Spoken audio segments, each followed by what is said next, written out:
Vídeo aula da Escola Bíblica Dominical número 7, título A Atualidade dos Conselhos Paulinos. O texto áureo se encontra na Carta de Paulo aos Filipenses, capítulo 3, versículo 1, parte A. O texto foi extraído da nova tradução da linguagem de hoje, que nos diz o seguinte: para terminar, meus irmãos, sejam alegres por estarem unidos com o Senhor Jesus. Neste capítulo, a preocupação do apóstolo Paulo é focada na preservação da fé em face de a igreja em Filipos estar sob ataque das falsas doutrinas. Embora não haja nenhuma evidência de que a igreja estivesse sucumbindo às falsas doutrinas, e não se tinha notícias de que algum irmão na fé tivesse se desviado do evangelho, Paulo sabia que as ameaças eram evidentes. Ele então descreve suas experiências no judaísmo e sua conversão a Cristo, tornando-se um verdadeiro representante do Evangelho. O texto do capítulo 3 fala dessa preocupação do apóstolo Paulo, e especialmente com os maus obreiros, que se aproveitavam da sua ausência para injetar as falsas doutrinas no seio da igreja. Por 3 vezes Paulo diz: acautelai-vos, acautelai-vos, acautelai-vos, como alerta para o perigo dessas falsas doutrinas. Inicialmente, Paulo dá a impressão de que estava concluindo a carta. Contudo, em sua mente afloraram outras preocupações, levando-o a continuar tratando dos assuntos em questão. A alegria que fortalece a fé. Prevalece em toda a carta a alegria que alimentava a alma do apóstolo frente a todas as adversidades que enfrentava. Em meio à tribulação, às ameaças e ataque dos inimigos, Paulo tinha a sensação de contínuo triunfo, a exaltação de se sentir mais que vencedor à medida que os sofrimentos iam proporcionando o gozo do Espírito no seu interior.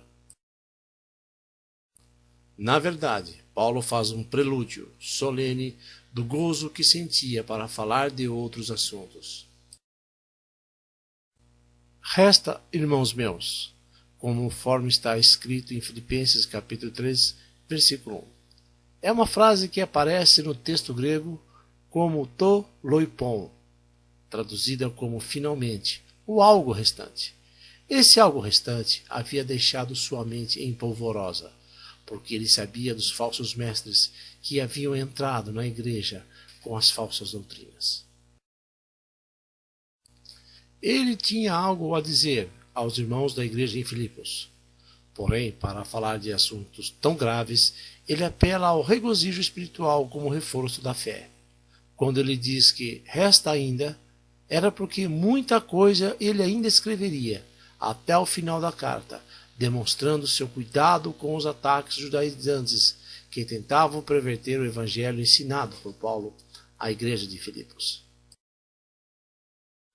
Por que Paulo apela à igreja por regozijo?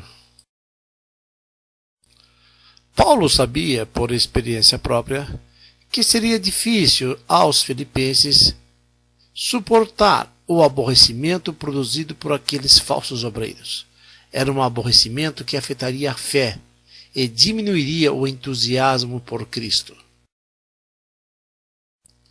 Portanto, a solução mais eficaz para superar essas dificuldades era a manutenção da alegria espiritual. Quando ele diz, resta ainda, indicava que algo havia acontecido e que ele era conhecedor disso. Por isso, Paulo demonstra e apela para que o regozijo na presença de Deus fosse a força maior de superação de todas as tribulações que estavam enfrentando. Qual o sentido da expressão regozijai-vos? Que vos regozijeis no Senhor, conforme está registrado nesta carta, capítulo 3, versículo 1. Trata-se de uma exortação especial, no sentido de que a alegria do Senhor é produzida pelo Espírito Santo no coração do crente. Essa alegria não era uma alegria comum, mas algo sobrenatural que lhe dava condições de superar as dificuldades. Paulo entendia que esse regozijo era como uma parede de proteção e segurança de que aquilo que haviam recebido do Senhor era genuíno e verdadeiro. Para o apóstolo Paulo, na prisão, a alegria do Senhor era algo que alimentava a sua alma tensa e preocupada com a vida cristã dos filipenses. O regozijo no Senhor é um gozo produzido por Ele, e diferente da alegria da carne, que explora apenas a adrenalina nas veias do corpo, ou a alegria apenas superficial, que se acaba facilmente. A alegria do Senhor é algo permanente, que torna o crente apto a superar as adversidades da vida. Paulo era alimentado em suas emoções com esse gozo espiritual nos seus sofrimentos. Por isso ele podia falar desse gozo como uma experiência que produzia a capacidade de suportar os sofrimentos, não apenas físicos, mas aqueles que produzem tristeza, angústia e desabor, e até mesmo a mágoa. Uma das qualidades do fruto do Espírito é gozo, conforme registra Paulo em sua carta aos Gálatas, capítulo 5, versículo 22, que na língua grega é cara. Esse gozo nada tem a ver com alguma emoção passageira. O comentário bíblico pentecostal apresenta o termo gozo de Gálatas 5:22, dizendo que o gozo do Espírito é aquele conhecimento arraigado de que somos salvos no presente, ainda que a nossa redenção plena resida no futuro. Esse gozo produz no crente uma confiança prazerosa de que, independente das circunstâncias pessoais, o seu destino está garantido pelo Senhor Jesus. Como manter a alegria em meio às preocupações? Paulo foi contundente e radical no trato com os falsos mestres. As suas preocupações foram manifestadas com uma hostilidade forte contra aqueles que tentavam destruir tudo quanto ele havia construído doutrinariamente. A igreja de Filipos estava sofrendo, e os irmãos poderiam estar tristes e desanimados. Ele então apela aos sentimentos daqueles irmãos para a alegria do Espírito que muito bem conheciam, e seria capaz de superar a maldade desses inimigos da obra de Cristo. O teólogo Ralph Herring, em seu comentário da carta aos Filipenses, escreveu que o cântico de alegria do apóstolo cessa abruptamente como um trinar de um passarinho que repentinamente vê bem próxima de si a sombra de um gavião. Na verdade, quando ele pensava na segurança dos cristãos de Filipos, também pensa no perigo que correm e interrompe seu cântico para advertir a igreja desse grande perigo. Paulo desmascara e adverte sobre os falsos mestres do seio da igreja, conforme está escrito na carta aos Filipenses, capítulo 3, versículos 2 ao 4. Os obreiros do mal tinham se infiltrado no seio da igreja, aproveitando a ausência física do apóstolo Paulo. Eram obreiros que falsificavam a doutrina genuína e lançavam ideias judaizantes, seduzindo e desafiando toda a verdade do Evangelho de Cristo. Paulo ergue sua voz de alerta, provando que ele mesmo, muito mais do que outros, confiara no judaísmo com suas leis, ritos e dogmas. Entendiam estar servindo a Deus, confiados apenas na carne. Isto é um procedimento humano. Mas, ao encontrar a Cristo, entendeu que esse fundamento do judaísmo era nulo e que toda a vantagem pessoal que tivera no judaísmo lhe dava agora a oportunidade de descobrir que a justiça que é de Deus é pela fé. Guardai-vos dos cães. Paulo registra essa advertência na carta de Paulo aos Colossenses, capítulo 3, versículo 2. A hostilidade de Paulo contra os maus obreiros era muito forte e decisiva, pelo mal que eles causavam à obra de Deus na igreja. O judeu ortodoxo tratava o gentio de cão, mas Paulo chama aos judeus opositores do evangelho de cães. Por que Paulo os chama de cães? Eram judeus que se diziam convertidos a Cristo e tentavam lançar seus tentáculos judaizantes na mente dos cristãos filipenses, ideias inaceitáveis em relação à doutrina dos apóstolos. Paulo chama-os de cães porque era uma palavra desprezível entre os judeus. Esses judeus eram falsos cristãos que insistiam em tomar o fardo do legalismo judaico e colocá-lo sobre os cristãos. Eram cães que agiam rosnando atrás deles e mordendo seus calcanhares, atacando os novos convertidos quando Paulo estava ausente.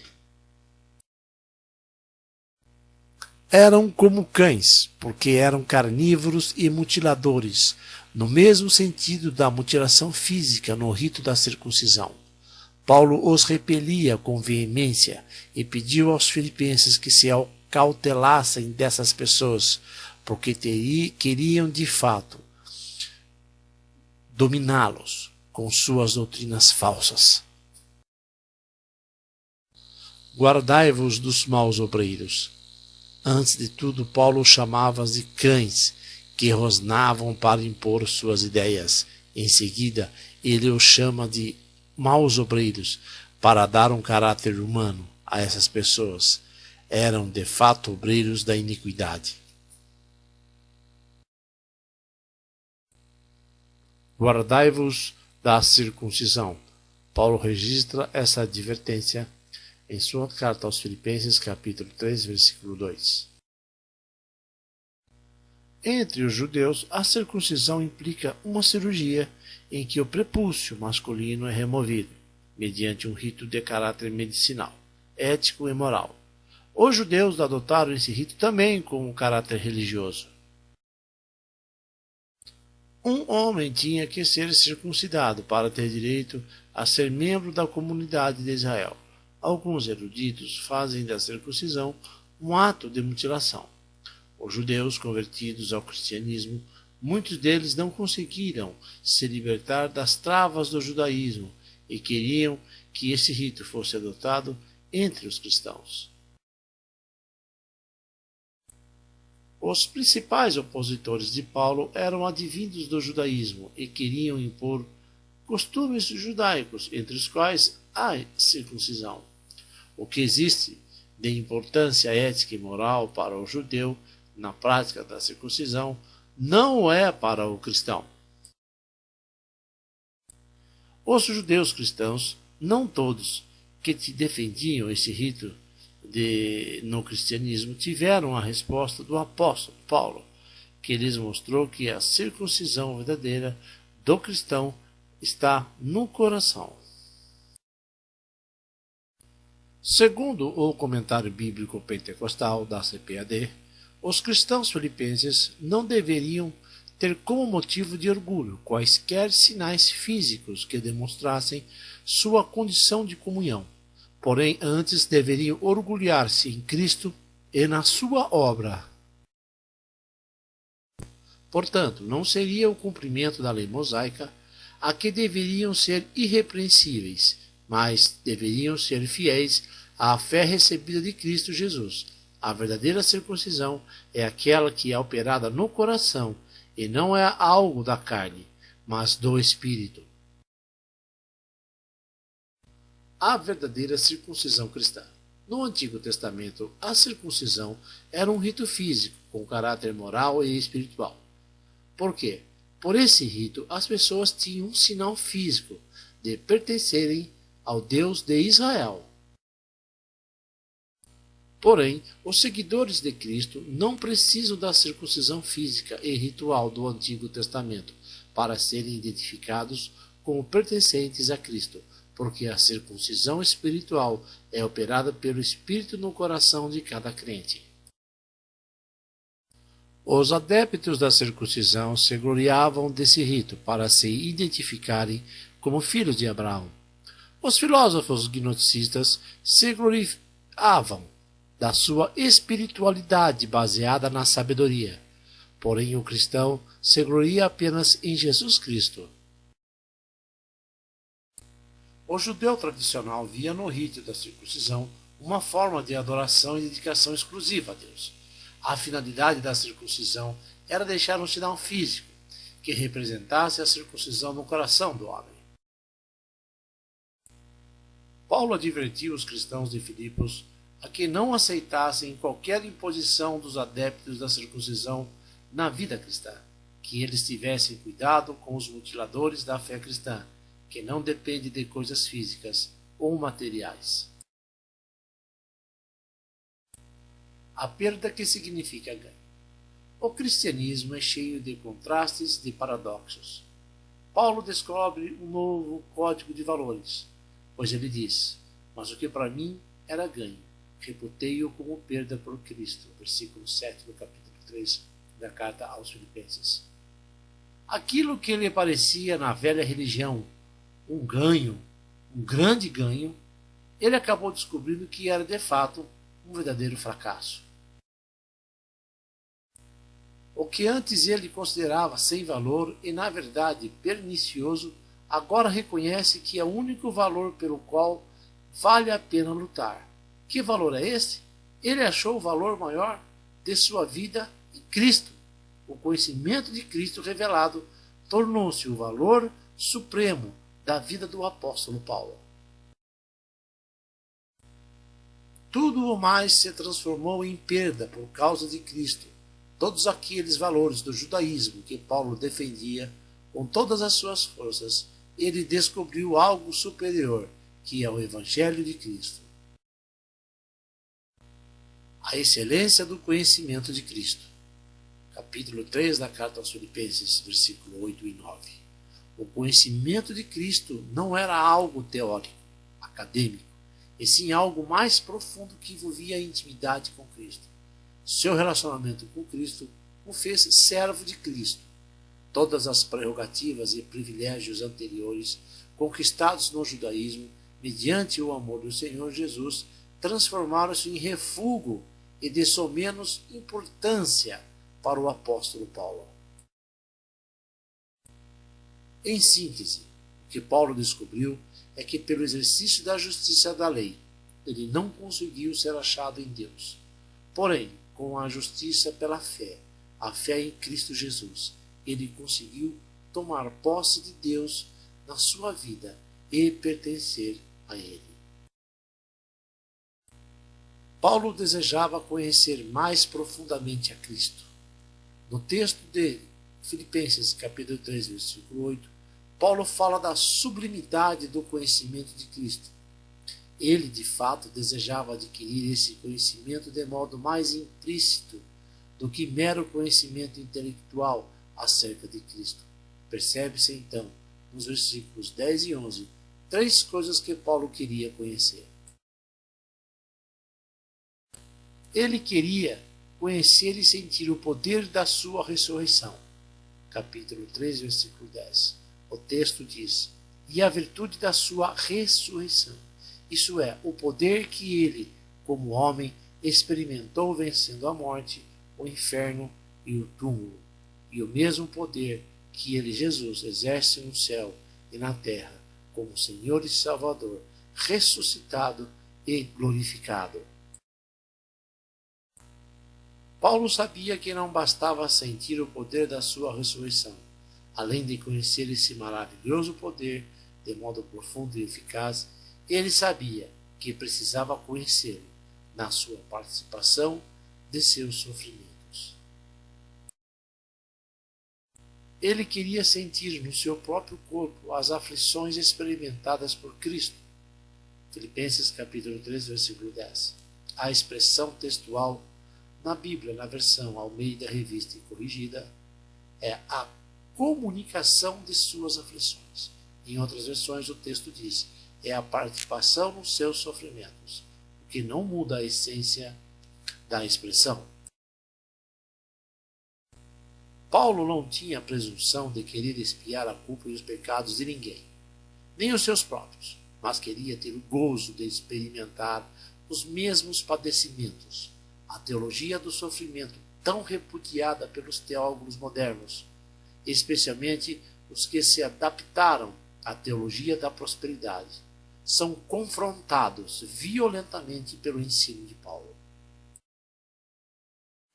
E de fato é um misterioso paradoxo que só quem experimenta saberá avaliar o significado de padecer por Cristo Jesus. A expressão sendo feito conforme a sua morte, em versículo 10, ou sendo feito semelhante a ele em sua morte, tem o sentido de conhecer em seu próprio corpo os padecimentos experimentados por Jesus Cristo, nosso Salvador. A sublimidade do conhecimento de Cristo lhe dava alegria que superava todas as dificuldades. Por isso Paulo renunciou a tudo por amor a Cristo. Conclusão. Paulo ensinou aos filipenses que a confiança em Cristo nos garante alegria. Tal felicidade independe das circunstâncias e faz-nos enfrentar todas as dificuldades comuns às demais pessoas, com uma diferença. Temos esperança. Paulo também mostrou aos filipenses que as leis do Antigo Testamento e seus ritos tinham sua importância. Todavia, a obediência a tais leis e ritos não garantiam a salvação de ninguém. O que deve ser considerado pelo crente é o seu relacionamento com o Cristo ressurreto. A salvação deve ser o motivo da nossa alegria, independente das circunstâncias. O maior anseio da vida de Paulo era conhecer a Cristo e experimentar de modo mais íntimo sua comunhão e presença. Os ritos da lei cumpriram seu objetivo. Já não cabe mais na nova aliança. A justiça do crente deve consistir, em primeiro lugar, em ser perdoado do pecado, justificado e aceito por Deus, mediante a fé em Cristo Jesus. O Novo Testamento declara que nossa justiça é Cristo, o próprio Senhor Jesus habitando em nosso coração. Nessa lição fica bem claro que o fundamento da nossa alegria da salvação e a nossa única esperança de justificação é a morte sacrificial de Jesus e seu sangue derramado no Calvário. E sua vida ressurreta dentro do nosso coração. Não há nada que possamos acrescentar naquele que me garante, pela graça sois salvos, por meio da fé. Isso não vem de vós, é dom de Deus. Desta forma, encerramos mais uma videoaula da Escola Bíblica Dominical. Que a graça e a paz do nosso Senhor Jesus Cristo estejam abundando em vossos corações. E assim como Paulo, eu também recomendo, regozijai-vos, regozijai-vos, regozijai-vos em Cristo. Enfim, em nome de Jesus eu agradeço a atenção dos irmãos.